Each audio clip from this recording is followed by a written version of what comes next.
C'est toujours dédié pour la Refoua Shema de David Ben Esther et de Lori Ruth Bat Bracha. Je lui envoie une rapide guérison. Ok, la question de David. Alors, pour toutes les personnes qui ne sont pas à la yeshiva, pas pour nous, quand par exemple nous on est à la yeshiva et qu'on essaye de leur faire comprendre c'est quoi la vérité de la Torah et la réalité judaïque. Des amis ou des membres de la famille? Des membres de la famille, ainsi même que des amis, mais c'est plus, ça nous touche plus et surtout la famille. Comment leur faire comprendre que c'est ça la vérité et de quelle façon aborder cette personne-là? T'as essayé? J'ai essayé. Et qu'est-ce que ça a donné? C'est très dur. Très dur. Faut être avant. Je sais que peut-être une personne comme vous, peut-être ça marcherait, mais... Ouais, tu parles. Avec ma famille, je veux dire. Ah. Impossible. Alors, c'est très clair. Il y a un principe qui s'appelle En Navi Beiro. Il n'y a pas de prophète dans sa ville. Le prophète, à l'époque, ce n'était pas quelqu'un forcément qui raconte ce qu'il y aura dans le futur. C'était quelqu'un qui allait leur taper dessus, leur dit réveillez-vous, arrêtez votre mauvais comportement, faites tchouva, revenez dans le bon chemin. Les Chazal ont dit, donc nos sages de mémoire bénie ont dit, il n'y a pas de prophète dans sa ville. Tu ne peux pas aller, toi, dans ta ville, c'est-à-dire dans ta proximité, la plus proche, c'est la famille proche. Après, un peu plus éloigné, les copains, etc. Tu ne peux pas aller et être le type qui va leur dire, écoutez, changez, c'est pas comme ça qu'il faut se comporter, voici la bonne direction. Ça marche pas. Ça va, t'es des nôtres, quoi. Tu nous fais à nous la morale, on t'a connu avant, et qui es-tu? Et puis, ça va, on t'a tourné la tête, on fait un bourrage de crâne, laisse-nous tranquille. Quelqu'un d'étranger a beaucoup plus d'impact. Donc, pour ça que je dis que moi-même, avec ma famille, moi j'ai eu un miracle. Comment j'ai appris à parler avec les gens, à faire choix avec ma famille, d'accord?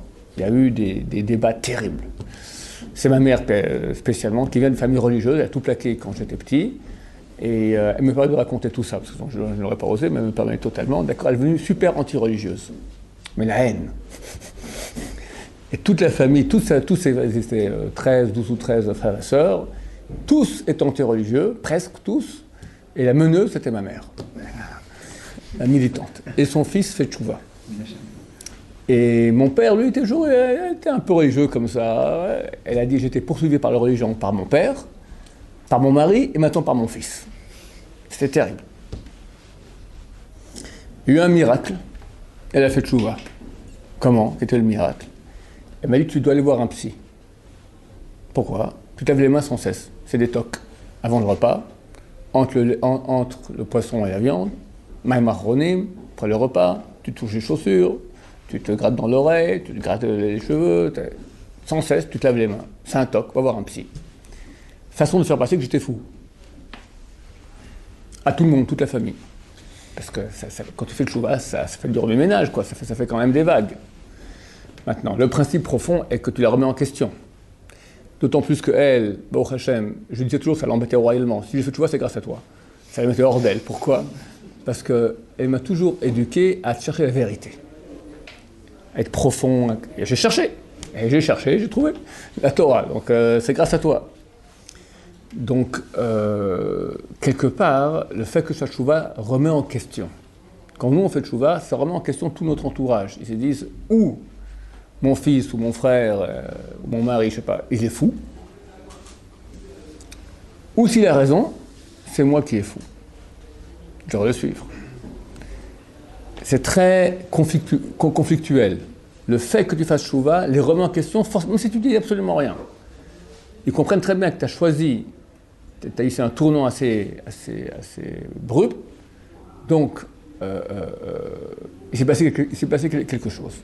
Soit on t'a fait un lavage de crâne, et t'es dingue, il ne faut pas t'écouter, et ça me conforte dans ma position. Soit tu as raison. Et si tu as raison, le pauvre type c'est moi. Donc quelqu'un ne peut pas accepter d'être un pauvre type, à moins de faire tchouva. Mais il n'a pas envie de faire tchouva.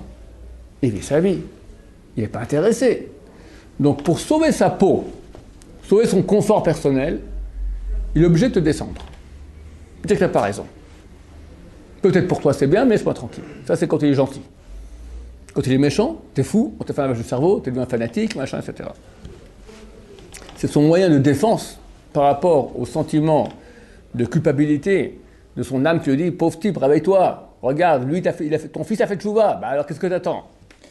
Je ne peux pas accepter ça, c'est trop dur, il a son confort. Donc c'est un moyen de défense. S'il ne voit pas en la Torah le Hémet, je pense qu'il ne connaît pas la Torah, il ne connaît pas le... Non, il connaît, mais ça, toi, t'es un fanatique, ça va. Moi, je suis un bon juif, je fais de mal à personne, je fais kippour, je mange pas de porc, je n'ai jamais tué personne, je n'ai pas trompé ma femme. Si oui, elle n'est pas au courant, enfin voilà, bref. Je me mets à la mode aujourd'hui, ça devient tellement à la mode que... D'accord, alors voilà, pour lui tout va très bien dans le meilleur du monde. Bon, peut-être je ne suis pas fantastiquement un grand sadique, mais je ne suis pas mauvais du tout, je suis un bon juif, d'accord, tout dans le paradis. Au contraire, toi, regarde, tu t'astreins, tout ce qui est bon, tu t'interdis, t'es un fanatique. Alors qu'est-ce qui s'est passé avec ma mère? C'est une histoire quand même. Donc je dis, je suis d'accord, je vais voir un psy. Mais on fait un deal. Je vais voir le psy, toi tu vas au séminaire. Le premier séminaire, elle est israélienne, ma mère d'origine. Le premier séminaire israélien de Harachim, c'était en 1985, chose comme ça, d'accord. Il y avait déjà depuis 5-6 ans ça existait. Une semaine de séminaire. Pas comme nous on faisait en France, 2 jours. Une semaine. Le rouleau compresseur, d'accord. Elle a accepté. Elle a accepté. Premier jour, je ne suis pas allé. Je vais les rejoindre. Je dis, je ne vais pas aller là-bas, ça va être terrible. Elle va incendier tout le monde. C'était militante. J'ai été prendre une bracha du Statler, le père de Rav Chaim Kanievski, des prières, des machins pour que ça marche. Et j'arrive le soir, c'est dimanche soir, je la vois assise dans une conférence, elle écoute le rabbin, sans rien dire. J'appelle ma femme, je dis ça, ma femme a éclaté en sanglots. Que ma mère écoute un rabbin, assise en train d'écouter un rabbin, c'était les poules auront des dents. C'était l'époque messianique, ma chère est là. Inimaginable, c'est Alain Soral qui fait tchouva, d'accord, c'est inimaginable, inimaginable. Elle a fait tchouva. Mercredi, elle a éclaté en sanglots, 2 jours non-stop, elle a pleuré, elle a fait tchouva. Mais c'est miraculeux, c'est anormal. D'habitude, c'est très difficile. Alors, qu'est-ce qu'on doit faire? D'abord, on doit leur dire, faites ce que vous voulez. Ce que vous voulez. Je ne vous remets pas en question, faites ce que vous voulez. Et comment on va le convaincre? Parce qu'on ne va pas laisser dans cette situation. On va le convaincre par l'exemple. D'abord qu'on est épanoui. Souriant. On est bien.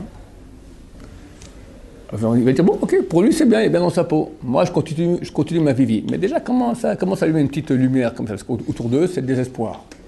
Les gens croient qu'ils sont heureux, ils ne sont pas heureux du tout. Leur petit confort leur coûte très cher. Le monde n'est pas agréable. La vie, elle est dure, elle n'est pas bien, il n'y a pas de réalisation personnelle. À long terme, il n'y a pas photo. On voit très très bien. Ta relation avec ta femme, le shambait, l'éducation des enfants qui sortent des enfants bien, éduqués. Alors que chez eux, qu'est-ce qu'il y a? Drogue, pornographie, manque de respect, magouille, tordu. Au bout d'un moment, il y a pas besoin de faire une étude comparative sociale difficile, hein. Il n'y a pas photo, les gens en voient tout de suite. Ça prend du temps. Ce qu'on peut essayer de faire, c'est susciter chez eux, comme tu dis,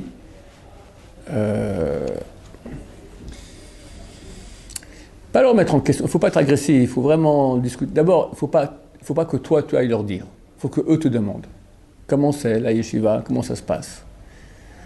Quand toi, tu vas leur parler, tout de suite, ils sont sur la défense. Donc déjà, tu es perdant. Il faut attendre qu'eux posent la question. Avec tes copains aussi. Tu reviens de la yeshiva, ils vont poser la question. Ils attendent que tu viennes les attaquer. Tu dis rien. Tu es sympa, souriant. Au bout d'un moment, ça va faire trop mal. Alors raconte. D'accord? Là, tu leur rentres dedans. Extraordinaire, machin. Tu vends le truc bien comme il faut. Et qu'est-ce qu'il y a à vendre? Il y a à vendre, notre produit, c'est la vérité. C'est tout. La vérité. Et chacun en nous un désir profond d'être dans la vérité, de se réaliser vraiment, pas se rater. Voilà, tu parles de Am Israël, qu'on est un peuple éternel, qu'on vit maintenant une histoire extraordinaire de retour en terre d'Israël. Si on est encore juif, c'est grâce à la Torah. Et qu'Hachem n'a pas donné la Torah pour nous embêter. C'est uniquement pour nous faire grandir, le connaître, nous réaliser et dans le bonheur. Il n'y a pas de source de bonheur plus grand que Dieu, c'est clair. Ou Dieu est un menteur. Shalom.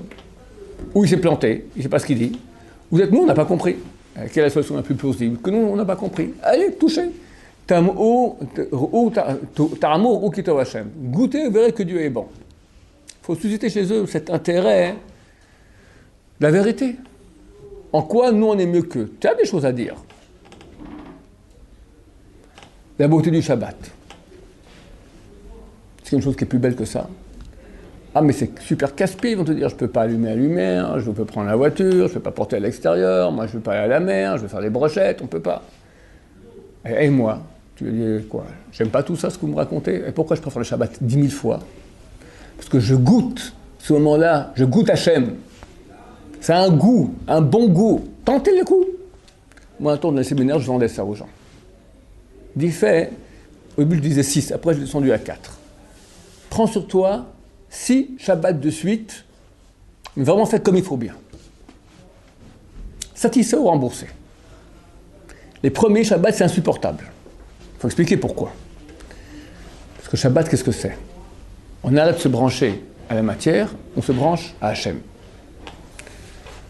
Comme Dieu, lors de la création, pendant 6 jours, il a créé le monde. Comment il a créé? Il a fait 39 actions. Quelles actions?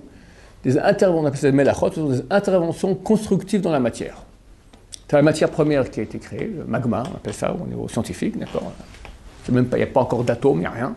Une soupe de particules, comme on appelle ça en astrophysique. Et Dieu a commencé à agir, à créer le monde que nous connaissons. Après la Torah, il a agi dans ce magma au moyen de 39 interventions constructives. Et nous-mêmes aussi, on a 39 façons d'intervenir dans la matière de façon constructive. Pas plus, pas moins. Tu ne peux pas intervenir de 40 façons. Il n'y a que 39. Ces 39 sont les 39 melachot qu'on n'a pas le droit de faire Shabbat. Comme Dieu, le 7e jour, il a arrêté d'intervenir dans la matière, qu'est-ce qu'il a fait le 7e jour? Il a insufflé l'âme. Et le Zohar, il dit « Denafar bedile nafar ». Celui qui a insufflé, il a insufflé de lui-même. Shabbat, c'est un des noms de Dieu. Dieu a mis dans la réalité, dans ce monde-là, une présence, sa présence. Il a insufflé sa présence. C'est le point 7. 6, c'est la matière. 6, tout ce qu'il y a dans la matière est déterminé par 6 côtés. Devant, derrière, à gauche, à droite, en haut, en bas. 3 plans, 6 côtés. Le 7e point, c'est le point central, ce qui fait vivre tout, le sens de cela. Ça, c'est Hachem qui a insufflé. Shabbat, Dieu a insufflé l'âme, la spiritualité. Qu'est-ce qu'on fait Shabbat? On va se brancher à Dieu. Et il y aura un souffle de vie, d'énergie spirituelle énorme qui va passer. Mais pour ça, pour se brancher spiritualité, il faut se débrancher matière. Si c'est branché matière, branché spiritualité, ça fait un court-circuit. Chayul Shabbat, on appelle ça. Du temps du temple, c'était lapidation. Tellement ça faisait des dégâts spirituels énormes. Alors Youtube tente le coup. Il se débranche matière, finit les portables, finit la télévision, finit la radio, finit la voiture, finit tout ça. Il se branche spirituel. Qu'est-ce qui se passe? Sa tuyauterie spirituelle, elle est rouillée, elle est bouchée. Il n'y a rien qui passe. Alors il dit, j'étouffe. Mon branchement matériel, je ne l'ai pas. Mon branchement spirituel, je sens rien. Il va péter un câble. Dis-lui, tiens bon. 6 fois, et j'aurais dû l'attendre déjà à 4 fois. Ashkenazim 6 fois, ils sont plus durs à convaincre. Saradim 4 fois. Au bout de la 4e fois, il y a un type qui m'a appelé après 3 fois, en chialant, il m'a dit, ça marche. Même des mecs qui n'avaient jamais fait Shabbat, vraiment des gens qui n'ont pas eu d'éducation. Ceux qui sont très loin, alors plus, un peu plus, 6 fois, 6 fois. De suite comme il faut bien. Pas faire de melachot. 6 fois de suite. S'il est juif, normalement ça passe. Il y a des cas exceptionnels, il n'y a rien qui se passe. Il y a un truc qui se passe, il sent quelque chose qu'il n'a jamais senti de sa vie. Et ce ressenti, combien il vaut? Vous qui avez senti ça? Des millions de milliards. Aucun plaisir au monde aucun truc physique peut donner ça. C'est beau, c'est bon. C'est Shabbat, ça brille, tu sens une irradiation, quelque chose qui se passe. Spirituel, le goût du spirituel. C'est ça qu'ils n'ont pas goûté. Alors eux qui vivent matériel, c'est tout ce que tu m'empêches ça, tu m'empêches ça, tu m'empêches ça. T'es casse-pied. Dieu veut m'empêcher. Le propos du Shabbat, c'est écrit, traité bête ça. Dieu a dit à Moshe, va leur dire à Am Israël, il y a un trésor, il y a un cadeau qu'il y a dans mes trésors, je veux le leur donner, il s'appelle Shabbat. Pour aucune mitzvah, Dieu a dit ça. Toutes les mitzvahs que Dieu nous donne, ce sont des trésors. Mais pour Shabbat, il va leur dire qu'ils comprennent ce que je leur donne. Pas un petit cadeau comme ça. Que c'est l'histoire. Un type, un grand chacham, est à la maison, il étudie la Torah. Sa femme est sortie. On tape à la porte, il ouvre, un mendiant. J'ai faim pour Shabbat. Bon, j'ai pas d'argent, qu'est-ce que je fais? Bon, je vais pas laisser comme ça. Il va dans la salle de bain, il ouvre la trousse de bijoux de sa femme, il prend un machin, allez, tiens, prends. Bye bye. Tu vois ça? Merci beaucoup, il part. Sa femme rentre à la maison, elle rentre dans la salle de bain, elle voit le truc ouvert, évidemment, elle a ouvert la porte fermée, un mari normal. Elle fouille, mais la bague de fiançailles, elle est où? Ben, il y a un pauvre qui est venu, et je lui ai dit, t'as donné notre bague de fiançailles? Mais t'es fou, notre bague de fiançailles! C'est notre bague de fiançailles! Alors il faut que je dise. Le rabbin, il s'allume, il met son manteau, il se met à courir dans la rue, il le voit, il se met à courir. Le pauvre, il voit dire, ah, évidemment, sa femme est rentrée, elle a vu le truc, je dois lui rendre. Alors, le rabbin arrive, le propriétaire, non, c'est pour toi, tu le gardes. Mais sache, je t'ai pas donné un petit cadeau comme ça, je t'ai donné la bague de fiançailles de ma femme et moi. Alors faisons un très bon usage.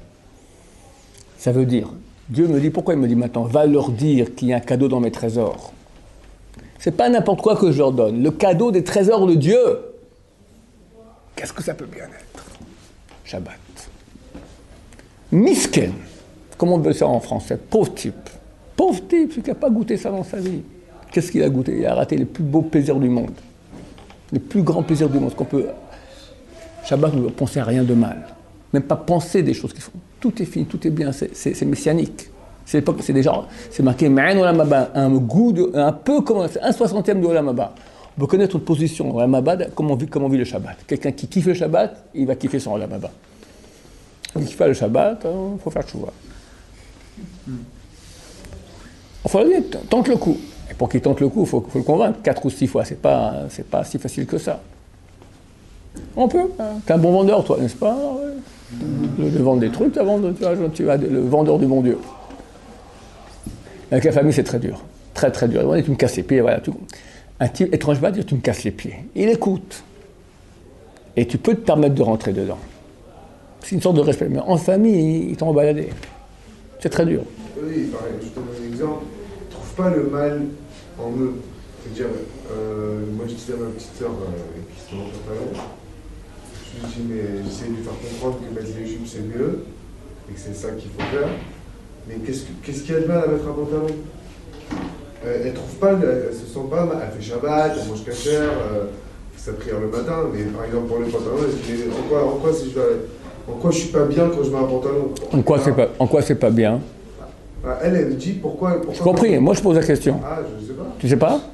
Bah non, c'est pas bien. C'est pas parce que c'est marqué que c'est pas bien? T'es un homme. Explique-moi pourquoi c'est pas bien pour qu'une femme mette un pantalon. C'est les hommes qui mettent les pantalons? Non.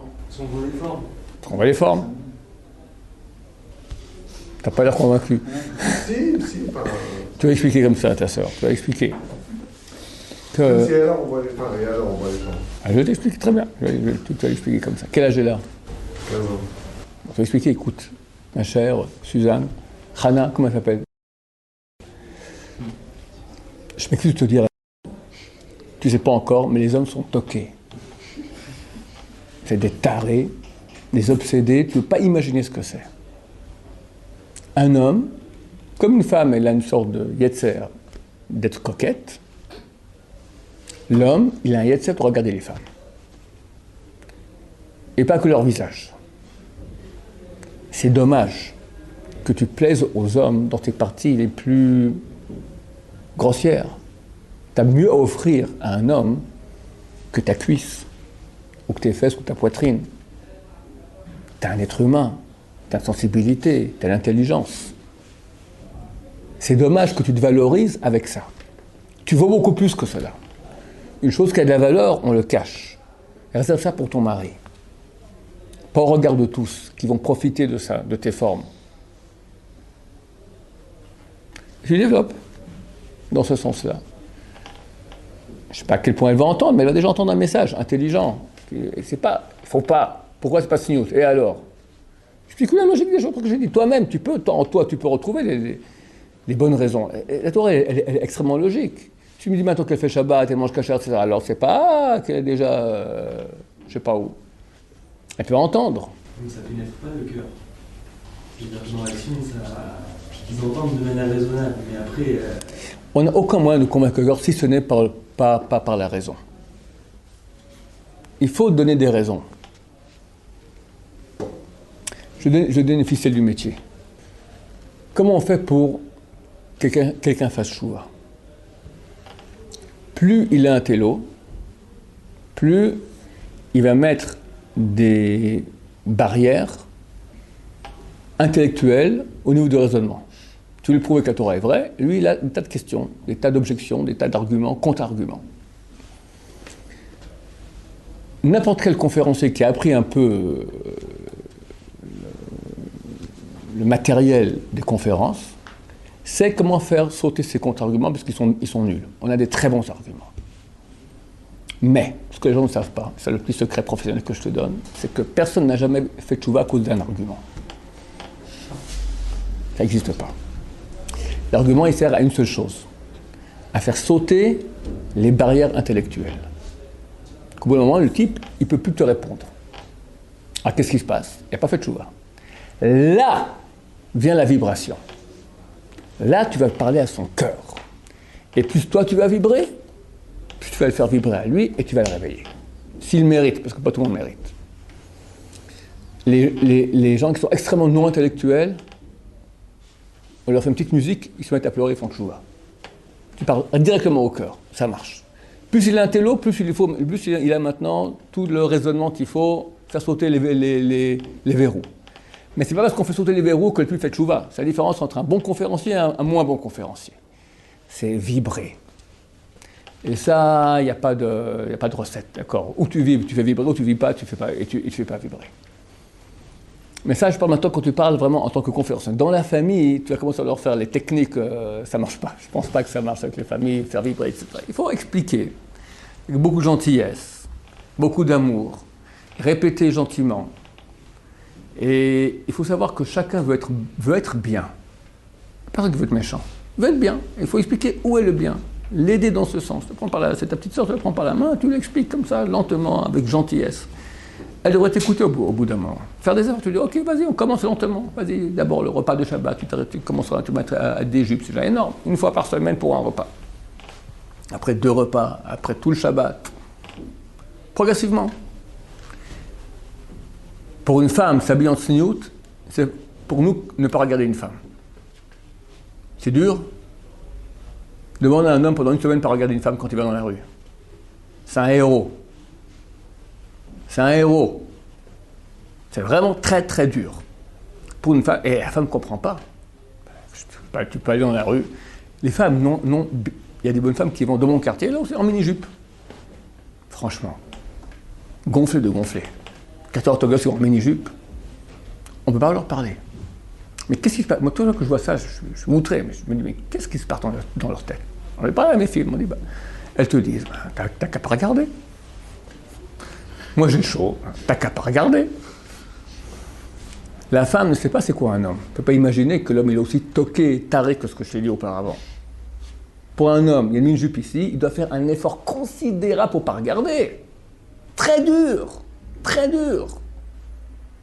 Et après, même, il regarde là-bas, il y a une vitrine. Il y a des réflexes, c'est terrible. Juste pour voir qu'il ne faut vraiment pas voir ça. Ah, c'est vraiment pas ce qu'il fallait voir. C'est terrible. La femme ne s'imagine pas qu'on est aussi tordu que ça. Il faut l'expliquer gentiment. Peut-être pas trop, parce qu'après elle va prendre son mari. J'ai peur qu'elle va prendre qu'il taré lui aussi. Il faut lui expliquer ça. Et nous, on doit comprendre que pour elle, chaque centimètre de tzniut rajouté à la robe, c'est des efforts aussi grands que pour nous, Shmirat Einayim. Très, très, très, très, très dur. Donc il faut être patient. Patient, gentil, montrer l'exemple, être quelqu'un de bien, c'est mieux que tous les discours. J'avais une petite question, je ne sais pas si on a le temps encore. Si c'est quelqu'un dans ma famille, par exemple, qui n'a aucune éducation religieuse, par exemple, ma mère, on va dire, qui a aucun référent. Le judaïsme, c'est comme une autre religion finalement. Et elle a associé le judaïsme au christianisme, à l'islam, au bouddhisme. Et donc comme il y a des contradictions dans les autres religions ou des non-sens ou des choses comme ça, donc le judaïsme c'est la même chose. C'est une autre doctrine, enfin une autre J'ai façon. compris. Et donc le Shabbat, ça. Alors là, il faut la plus grande force du Yetzer Hara dans le monde, c'est l'ignorance. C'est ça. Donc, on doit les informer. T'es juif, vérifie ce que c'est. Tiens, de nous donner des bons livres à lire, des bonnes vidéos.